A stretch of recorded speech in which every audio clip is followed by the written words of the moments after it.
Thoughts and emotions. Both of them are required for creation. The thing is, one has to be able to rule the other.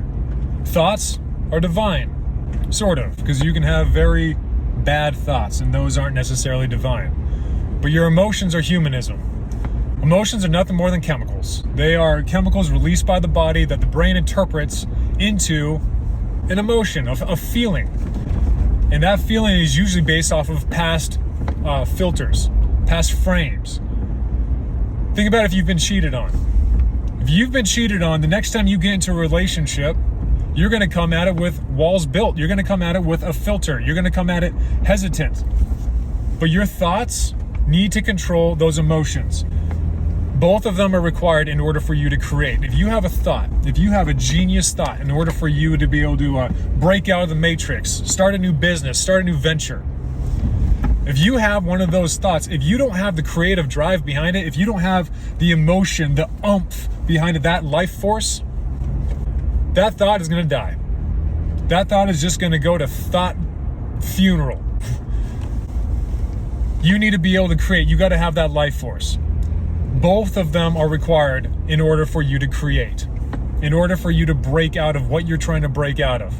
But one has to rule the other. You cannot be ruled by your emotions. If you're ruled by your emotions, all you're saying is, I'm ruled by my humanism.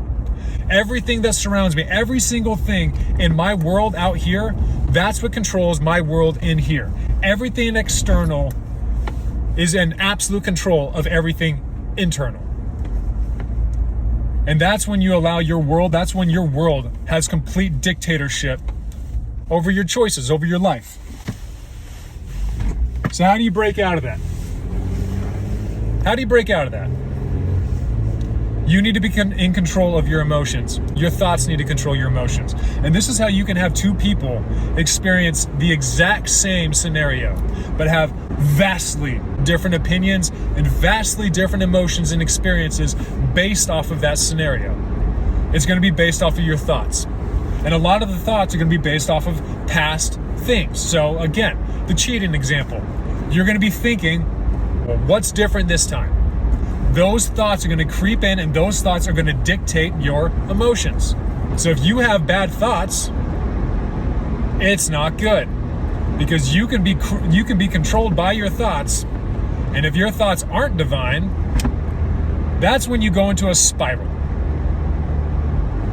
And that spiral, it goes back and forth between emotions and thoughts, and one fuels the other. You're going to have bad emotions. And those bad emotions, coupled with your bad thoughts, are going to drive you towards more bad emotions.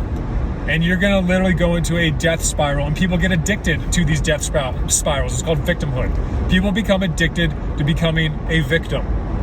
And this is when you're no longer in control of your own humanism. Your emotions dictate your thoughts. That's a bad place to be, man. That's how you go into some dark places. So you got to train your thoughts. You have to know that when you have a chemical release in your body, that's not you. That might be a scenario. That might be something you're experiencing. It's not you. Your thoughts are what you are. Your thoughts are your divinity. You're just going to have to train yourself in order to allow those thoughts to be divine. Because you can absolutely have very bad thoughts.